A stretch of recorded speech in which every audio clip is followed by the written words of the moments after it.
Assalamualaikum warahmatullahi wabarakatuh. Alhamdulillahi rabbil alamin. Wassalatu wassalamu ala ashrafil anbiya wal mursalin wa ala alihi wa sahbihi ajma'in.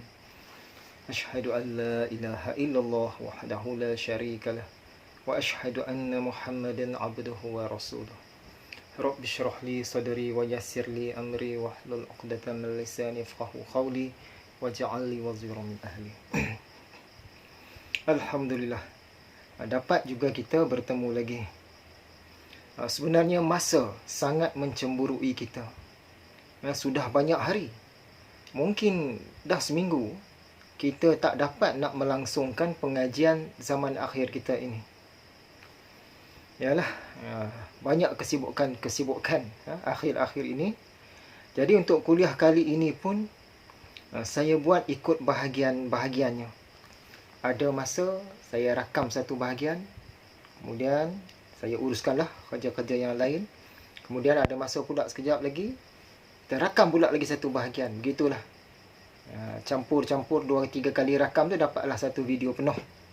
Jadi mungkinlah para penonton sekalian akan terperasan ada macam habis satu bahagian tu macam nampak macam terpotong, sebab videonya tu disambung-sambung.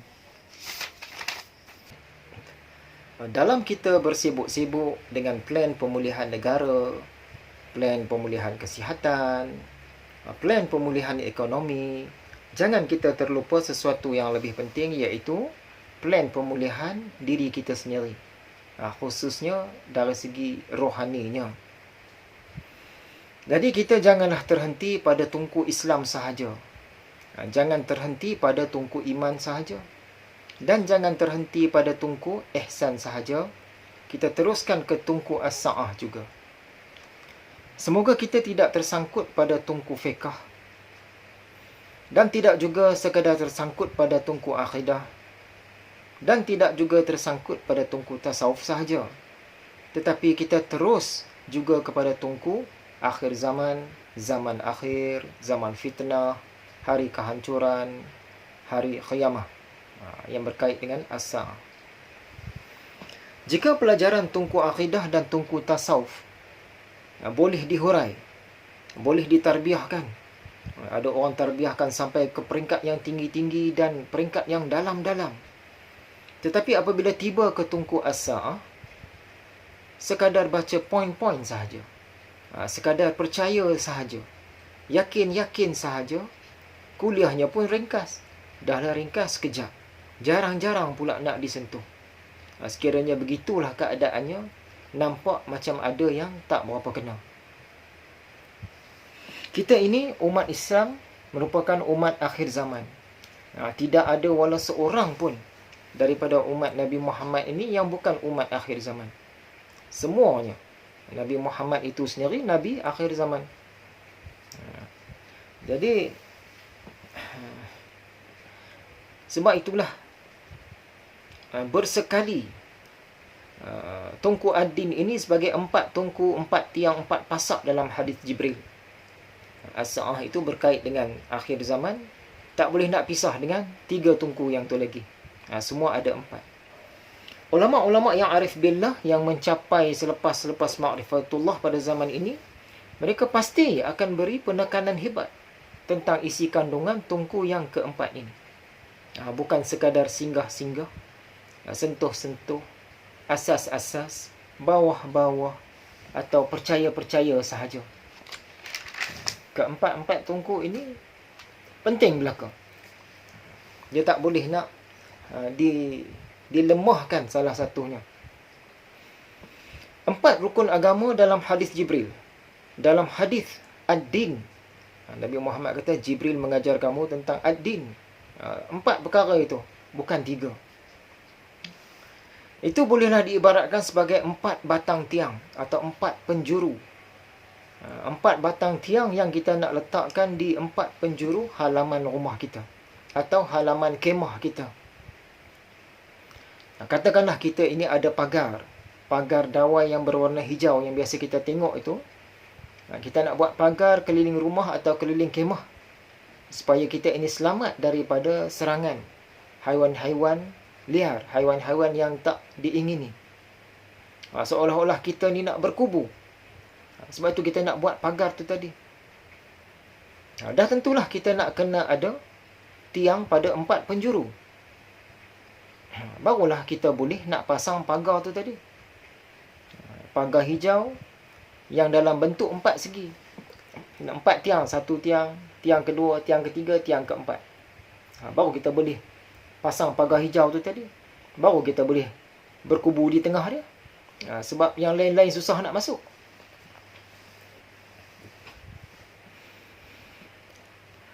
Kita pasang pagar dawai hijau tadi yang dilekatkan dengan tiang yang 4 itu untuk menghalang pencerobohan fitnah-fitnah akhir zaman, fitnah-fitnah zaman akhir, dan tentulah fitnah-fitnah Dajjal. Tapi kalau salah satu tiang itu tak ada, macam mana kita nak lengkapkan bentuk yang 4 segi itu tadi? Padahal dalam hadis Jibril, ad-din itu terdiri daripada 4 tiang. Kita tak boleh buang salah satu. 4 tiang tu mesti ada. 3, 4. Contohnya, tiang pertama dah ada. Ni kira pandangan dari atas lah. Tiang pertama dah ada. Dinamakan tiang fiqh. Tiang kedua pun dah ada. Penjuru sini dinamakan tiang akidah. Tiang ketiga, penjuru seterusnya, ada juga tiang tasawuf. Tapi tiang yang keempat tu tak ada. Macam mana kita nak buat pagar yang berbentuk 4 segi? Daripada tiang pertama ke tiang kedua ni, kita boleh letak dah dawai hijau sebagai pagar. Tak boleh masuk dah. Daripada tiang kedua ke tiang ketiga, kita boleh letaklah dawai. Tak boleh masuk dah sebelah sini. Tapi daripada tiang ketiga ke tiang keempat, tiang keempat tu tak ada. Dawai kita duduk berlengkar-lengkar situ lah. Tak ada tempat dia nak berpegang tu. Boleh masuk tak musuh-musuh? Boleh masuk tak haiwan-haiwan? Boleh masuk tak fitnah-fitnah tadi? Tentulah boleh masuk. Masuk dengan mudah. Dan daripada tiang 1 ke tiang 4 tu pun tak ada. Sebab tiang 4 tu tak ada. Dah terbuka 2 sempadan. Macam mana kita nak berkubu di tengah-tengah dia? Dalam keadaan kita ada 4 penjuru, 4 pagar tu tadi pun tembus juga masuk. Ni kita pakai 3 tiang dengan 2 garisan pagar saja. Macam mana? Kalaupun ada keempat-empat tiang, tapi tiang yang keempat tu tak kuat, kita duk perteguh tiang yang pertama, bubuh segala konkrit apa semua bubuh kan. Tiang kedua pun bagi cantik. Tiang ketiga pun bagi kemas, bagi kejap, bagi kuat. Tiang yang keempat tu, kita bubuh batang ubi saja. Kemudian kita pun buat pagar. Menggunakan dawai hijau tadi. Dapatlah 4 segi. Tapi rasa kukuh tak sebelah tiang keempat tadi. Kalau tiang keempat tu tak kukuh, maksud dia garisan yang di sini ni, pagar di sini ni mudah roboh. Dan pagar yang turun ke bawah ni pun mudah roboh. Daripada 4 garisan pagar, 2 pagar kukuh, 2 pagar mudah roboh. Tak boleh juga. Sebab itu keempat-empat tiang ni dia memang kena pasak kuat. Kata guru saya dululah, Ustaz Muhammad tu, pandangan dia. Kata dia sebenar-benar guru mursyid, kalau pada zaman ini, pasti dia akan tekankan keempat-empat tungku ad-din. Bukan sekadar sentuh-sentuh, tapi dia bagi penekanan. Sebab itulah pada zaman mutaakhir ini, memang susah kita nak mencari guru mursyid ini. Sebab dia kena 4-4 tu.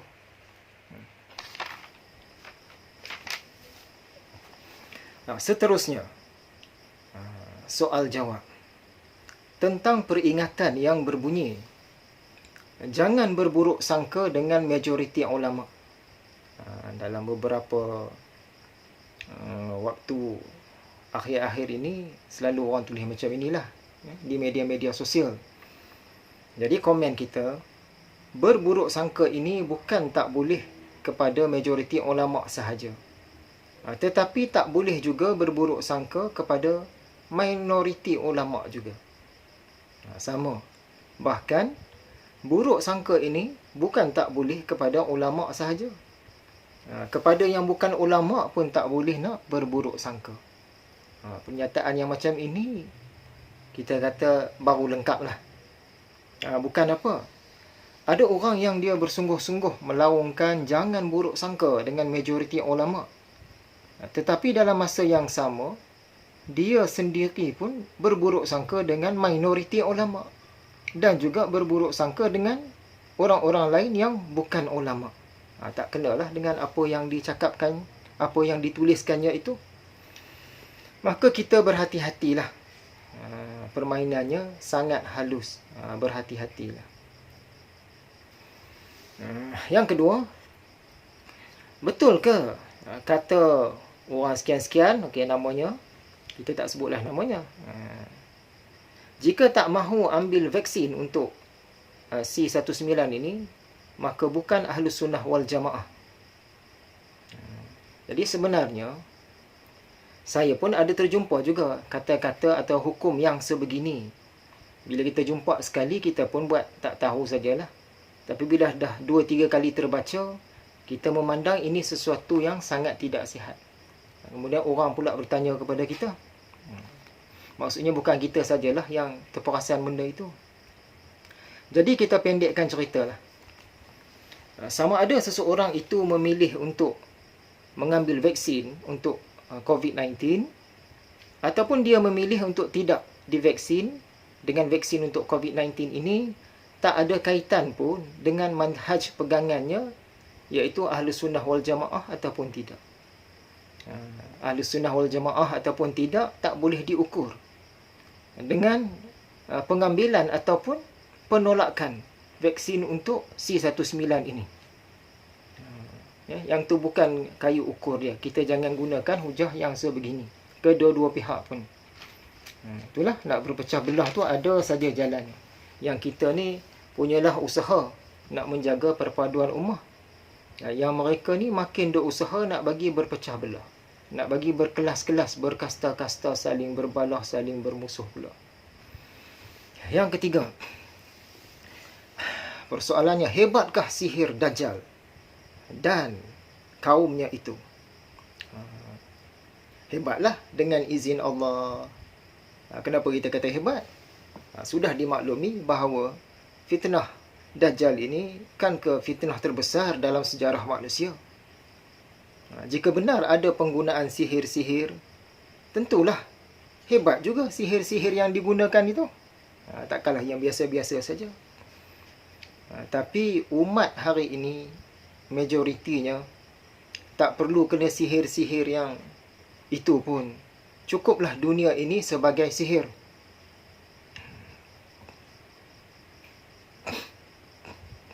Dengan sihir dunia ini saja pun, kita ni pakat kena dan pakat kalah banyak dah.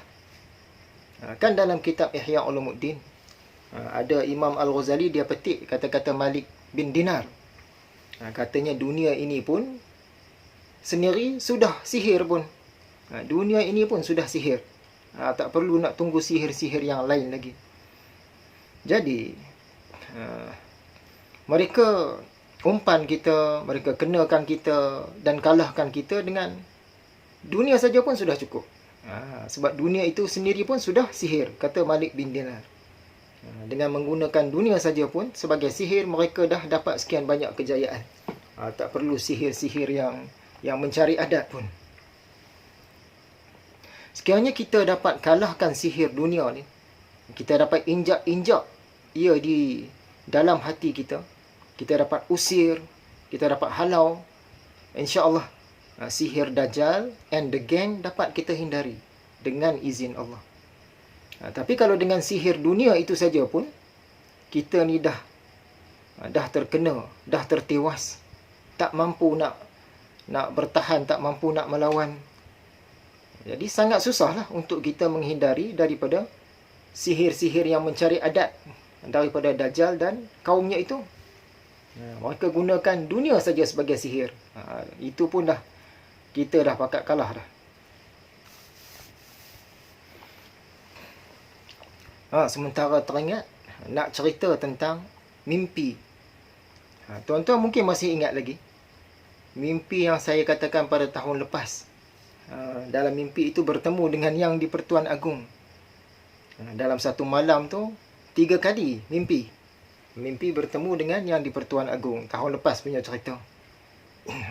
Boleh rujuk baliklah kuliah pengajian zaman akhir kita ni. Yang nombor berapa saya pun tak ingat. Dan baru-baru ini dapat satu lagi mimpi. Dan ada tuanku di dalam itu. Mimpi dia ringkas saja. Ada satu meja 4 segi. Meja tu panjang. Yang saya duduk jauh sikit lah dari meja tu. Jadi saya nampak apa yang berlaku di meja tu. Di kanan meja tu ada Yang di-Pertuan Agong. Dia berdiri. Di sebelah kiri meja ada Sultan Johor. Mereka ni sedang berbual mesra lah. Sedang berbual mesra. Apa mereka bualkan tu saya tak dengar sebab saya agak jauh. Ringkas sajalah mimpi dia pun.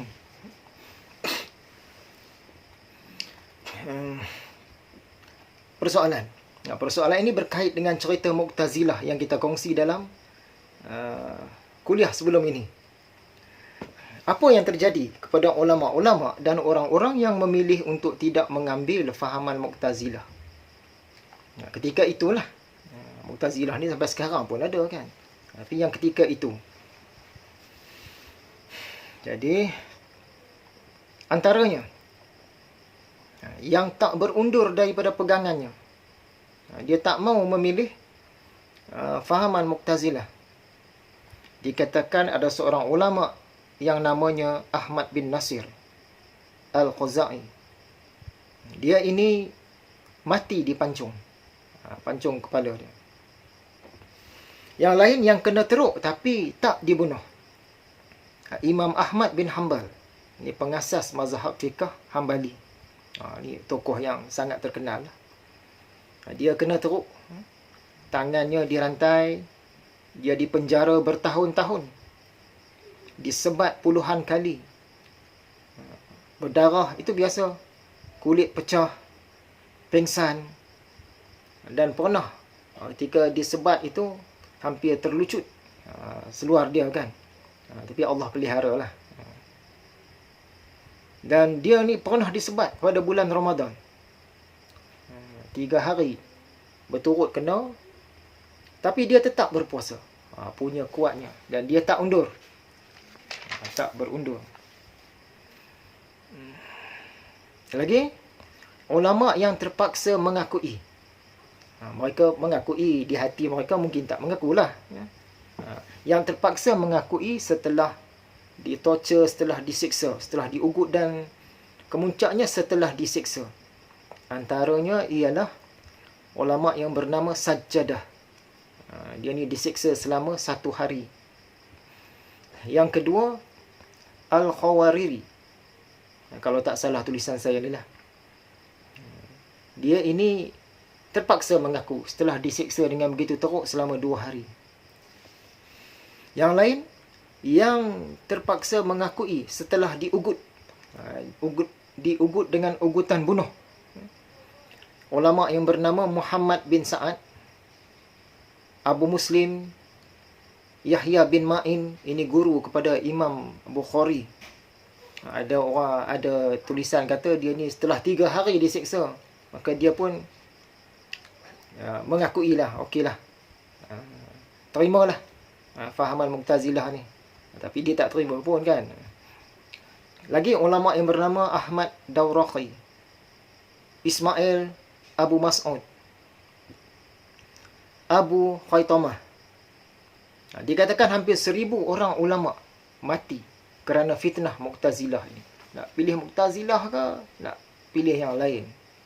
Pilih selain Mu'tazilah kena. Ada ulama-ulama kerajaan, ulama-ulama khalifah lah, sebab Mu'tazilah ini ada 3 khalifah yang pegang dengan dia. Ulama-ulama kerajaan yang Mu'tazilah ini memfatwakan sesiapa yang tak mahu memilih ajaran Mu'tazilah sebagai sesat dan kafir. Sesat dan kafir. Jadi zaman itu semua khatib dan guru-guru yang mengajar agama di masjid-masjid ni mesti memilih Mu'tazilah. Itulah antara ulama-ulama terkenal yang terpaksa. Terpaksa lah. Ialah ketahanan manusia ini berbeza-beza atas izin Allah. Ada orang apabila diajak sahaja, jom pilih Mu'tazilah, dia tak berani kata apa dah. Dia akan terus menurut. Ada orang yang macam itu. Kalau terus menurut tu, lepas tu berdiam, okeylah juga. Lepas tu ada pula yang jadi tukang promosi kepada fahaman Mu'tazilah. Tu lagilah teruk. Ada pula orang yang ketahanannya setakat kalau diajak tak makan, tak jadi, dia tak mau ikut. Tapi apabila tukang ajak tu dah mula cakap suara tegas sikit, mata pun besar sikit, jegil sikit dah, masa tu dia pun menurut. Tak apalah, saya memilih lah Mu'tazilah. Ada pula yang cakap tegas ke, kita besar mata ke, jegil mata ke, juling mata ke, dia tak makan. Tapi apabila orang tu dah marah, dah mengherdik, dah menengking, dia ikut. Dia ikut. Ada pula orang yang sampai peringkat lebih tinggi lagi, setakat kena marah dia tak jadi apa. Tapi ditambah pula lah. Dah lah kena marah, kena sindir pula, kena peleceh pula, kena pulau pula, kena itu, kena ini. Masa itu dia pun, iyalah, pilihlah Mu'tazilah. Dan seterusnya lah, sampai kepada ugutan, siksaan, ugutan, bunuh, pembuangan negeri dan sebagainya. Tapi kalau nak mengalah pun, untuk mengakui dan memilih Mu'tazilah, kata orang, janganlah orang baru jentik telinga. Okey, saya setuju pilih. Tapi orang baru cubit perut, kan? Orang baru bagi penampar seliang. Okey, saya setujulah pilih Mu'tazilah. Takkan setara itu, kan? Katanya pejuang Islam, ahli bela diri, sufi maqam tinggi dan sebagainya. Tapi awal-awal dah okey. Biarlah lewat sikit. Biarlah hujung-hujung sikit, kan? Dah kena penumbuk, dah kena penendang. Barulah kot nak mengakui, kan? Ataupun dah pedang letak di tengkuk dah, barulah nak mengakui. Boleh? Boleh lah, kan?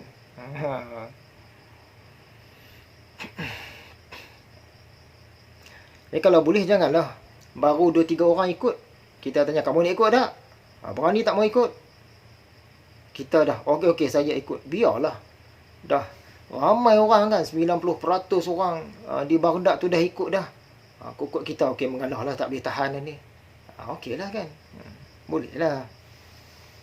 Biarlah, dah ramai dah. Kita ni biarlah hujung-hujung sikit. Baru kukut kita nak mengaku Mu'tazilah tadi. Jadi kalau Imam Ahmad bin Hanbal, apa jadi pun dia tak mau. Jadilah, dia kena bunuh, tak apa dia. Hebat dia, kita tak sampai ke peringkat dia tu, kan?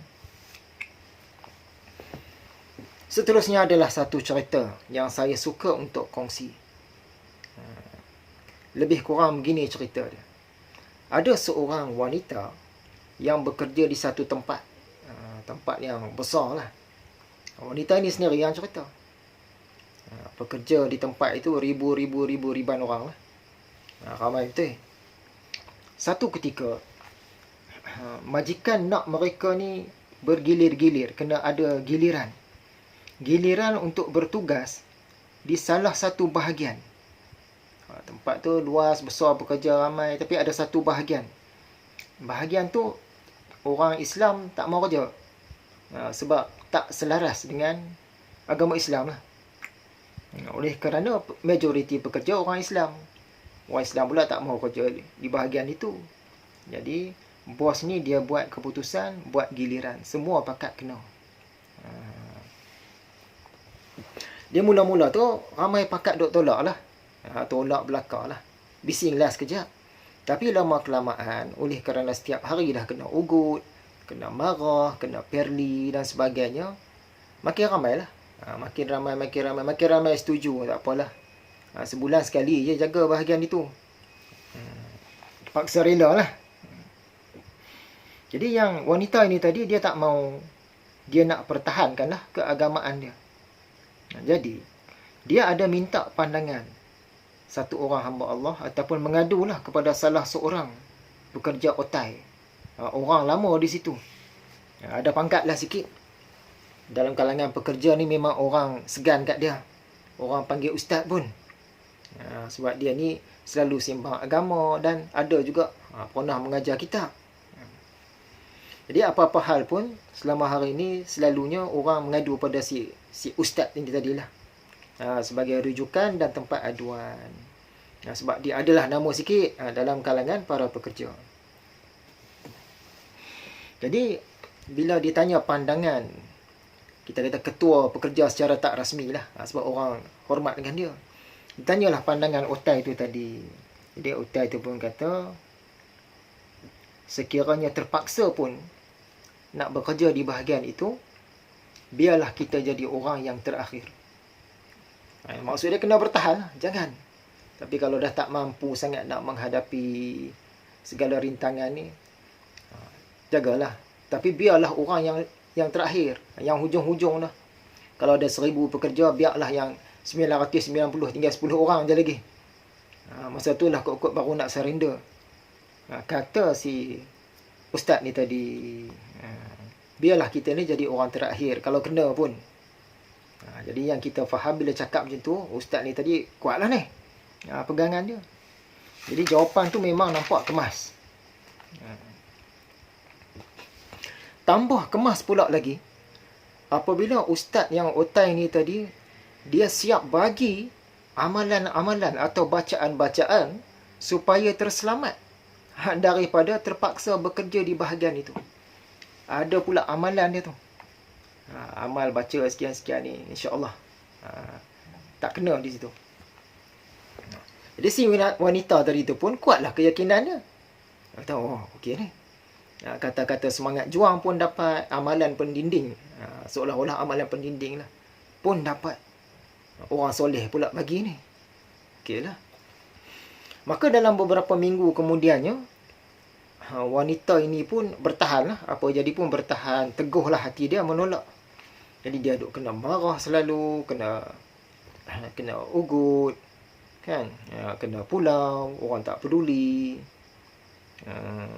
Dia biasalah. Setakat kena sindir semua tu buat tak tahulah. Sedangkan dia tak kerja di tempat, di bahagian itu. Teguhlah dia. Sampailah satu masa tu dah dekat separuh dah. Pekerja-pekerja ni dah bersetuju dah. Dah kerja dah pun bahagian itu. Dah pergi dah. Giliran dah sampai, dah pergi dah pun. Tinggallah separuh lagi. Jadi si wanita ni tadi pun, dia pun mesej lah dengan si ustaz otai tadi. Dia pun tanya, lebih kurang kata dia macam mana ustaz? Ustaz ada ke kena diarahkan untuk kerja kat bahagian tersebut? Apa jawapan si otai ni tadi? Memang mengejutkan. Bukan mengejutkan saja, mengecewakan. Dengan selambanya dia menjawab, oh sudah. Dah beberapa kali dah dia bertugas itu. Pendek jawab. Jawab tu tak ada macam ada segan silu ke, rasa bersalah ke, kot kata oh, minta maaf lah kan. Tak ada pun. Jawab tu biasa, macam seolah-olah dia tak pernah bercakap sebelum ini. Padahal dia yang hari tu kata, kalau kena pun biarlah kita jadi orang yang terakhir. Dan bagi pula amalan-amalan pendinding supaya tak kena. Supaya orang terlepas pandang tak kena kan. Mesej-mesej tengok-tengok. Dia dah jaga pun dari situ. Masa itu baru separuh orang yang setuju. Macam mana nak kata biarlah kita ni jadi orang yang hujung-hujung kan. Last. Jadi kecewa lah. Yang perempuan ni tadi, dia punyalah duk bertahan kan. Oh, kena marah, kena ugut, kena sindir kan. Yang tok guru dia rupa-rupanya elok dah pergi kerja dah kawasan tu. Walaupun sebulan sekali je kena kan. Tak kena marah, tak kena sindir, tak kena pulau. Itu yang kita kata tadi. Ketahanan orang ni berbeza-beza. Tapi biarlah kita belakang-belakang sikit. Takkan orang baru jegi mata kita dah okey lah, saya setujulah ikut Mu'tazilah. Takkanlah orang baru cubit perut masuk Mu'tazilah ke tidak. Okey, saya masuk Mu'tazilah. Takkanlah kena penampar seliang. Okey, saya setuju Mu'tazilah. Biarlah kena teruk sikit kan. Kena teruk sikit dan kena teruk banyak. Masa tu tak apalah, saya mengakulah Mu'tazilah, tapi dalam hati tak mengaku pun. Okay, pertanyaan, pandangan tentang Muhammad Qasim bin Abdul Karim. Siapa dia Muhammad Qasim ini? Okay, Muhammad Qasim ini, dia seorang asal Pakistan. Dan dia mengatakan dia ni bermazhab Sunni, Sunni Pakistan. Pakistan ini, insya-Allah untuk zaman akhir ini dia akan memainkan peranan penting lah. Sebab Pakistan ini pun sebahagian dari Pakistan itu berada dalam wilayah Khurasan. Baik, tentang Muhammad Qasim ini, dia memberitahu bahawa telah beratus-ratus kali dia bermimpi bertemu Allah dari sebalik tabir nur atau tabir cahaya. Dia juga dah beratus kali bermimpi bertemu dengan Nabi Muhammad sejak dia berusia 12 tahun. Menurut Muhammad Qasim, bapa dia pernah bagi tahu yang bapanya itu ada darah keturunan Quraisy. Kata Muhammad Qasim. Sekarang usia Muhammad Qasim ini dah lebih daripada 40 tahun. Mungkin sekitar 45 tahun. Dia ni dikatakan belum pernah berkahwin. Jadi tak ada keturunan lagi lah. Oleh sebab itu ada orang yang memandangnya sebagai pemuda. Pemuda. Dan kemudian ada juga yang menganggap Muhammad Qasim itu sebagai Al-Mahdi. Walaupun setahu saya setakat inilah, Muhammad Qasim dia tidak pernah mengaku dia ialah Al-Mahdi secara terus. Jadi yang kita buka cerita tentang Muhammad Qasim ini apabila ada dua orang daripada yang mengikuti pengajian kita meminta agar kita sentuh sikitlah dalam pengajian zaman akhir kita ini. Masa awal-awal pengajian zaman akhir ni dulu ada satu orang, dan dalam seminggu ini ada seorang lagi sahabat kita yang minta kita sentuh. Sebenarnya cerita tentang Muhammad Qasim ini dia mula heboh lah sekitar tahun 2014-2015.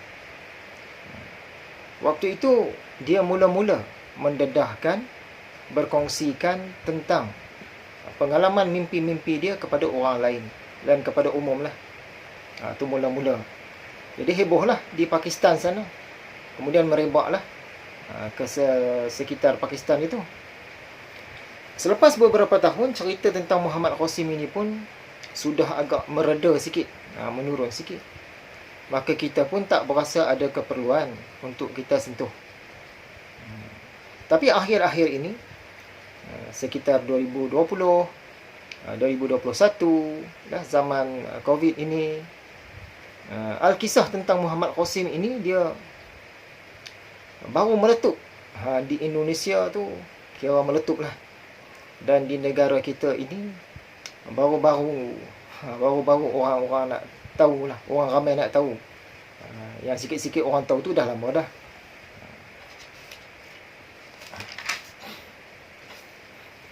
Baik.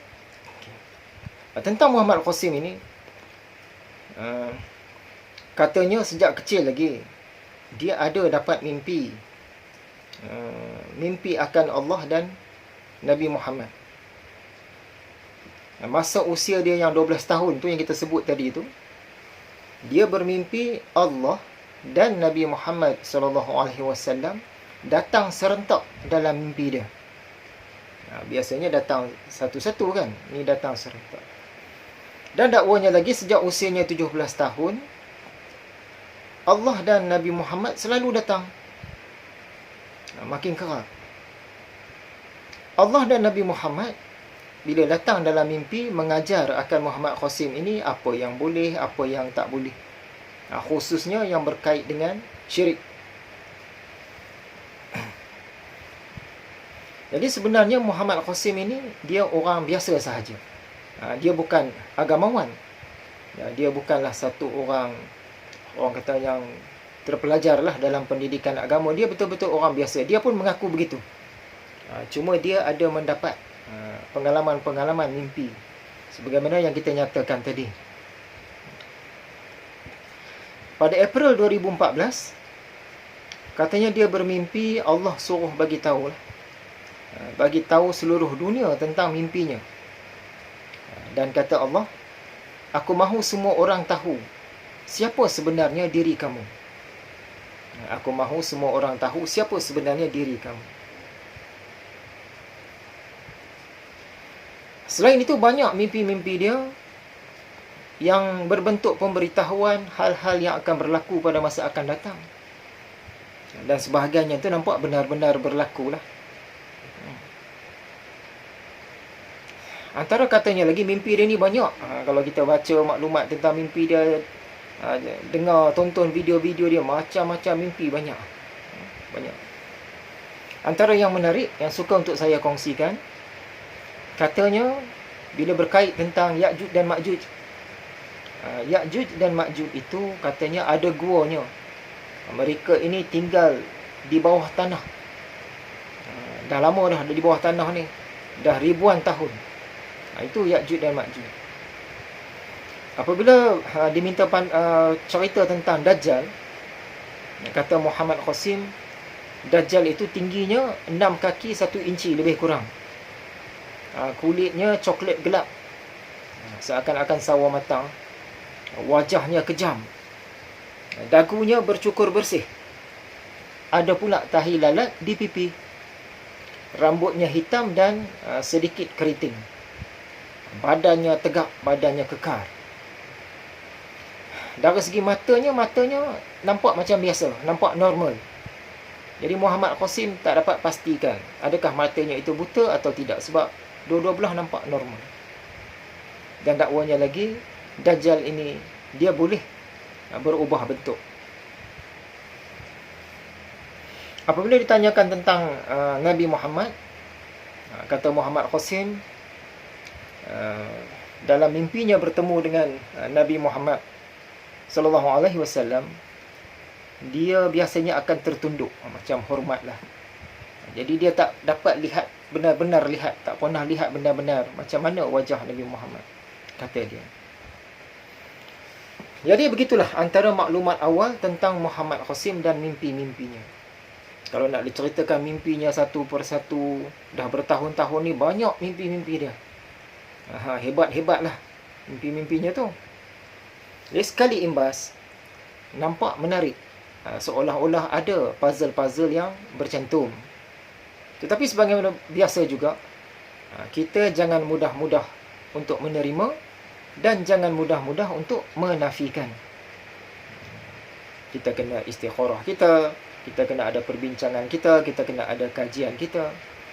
Maklumlah, sebagaimana yang kita sebut sebelum-sebelum ini, akhir zaman ini, panji-panji hitam pun banyak tak tahu mana satu yang benar.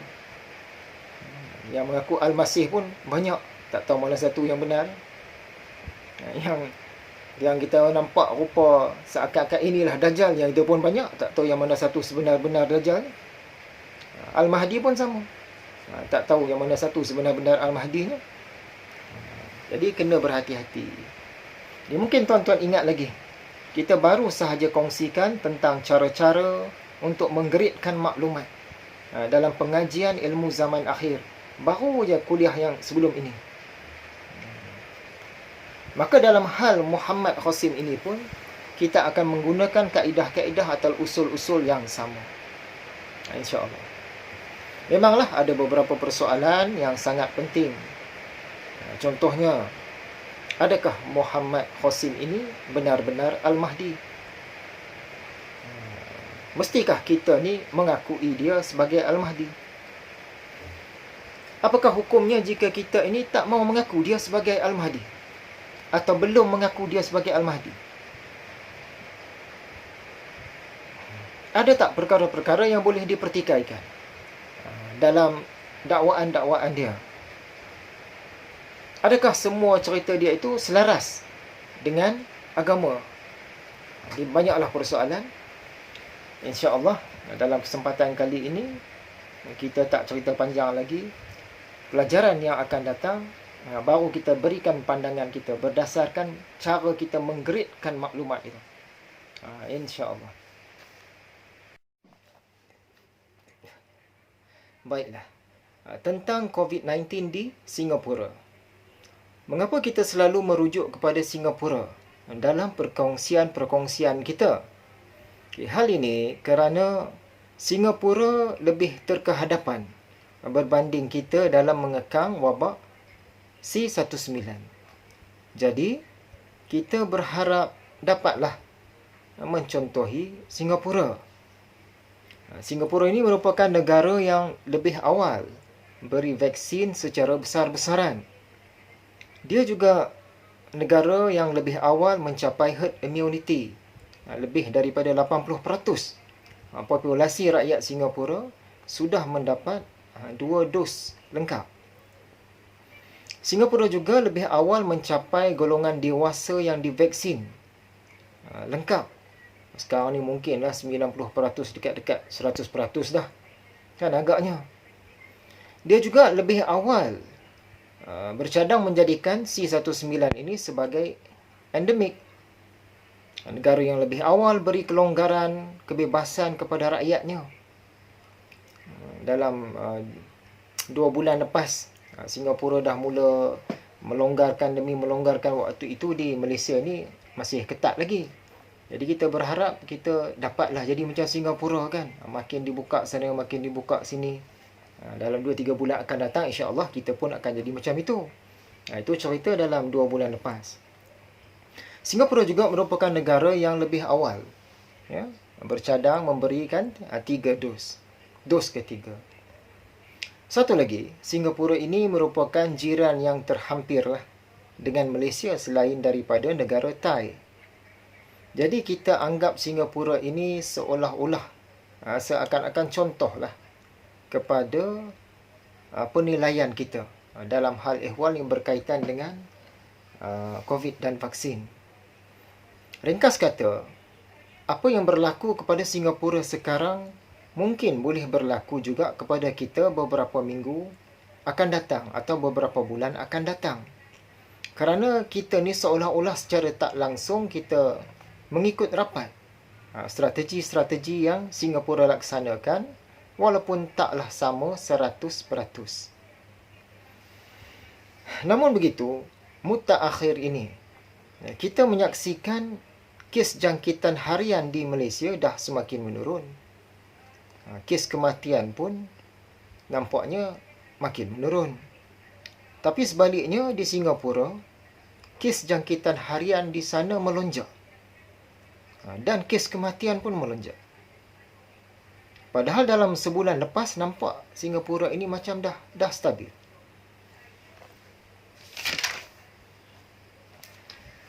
Dari Januari sampai April, di Singapura dilaporkan ada 1 saja kematian.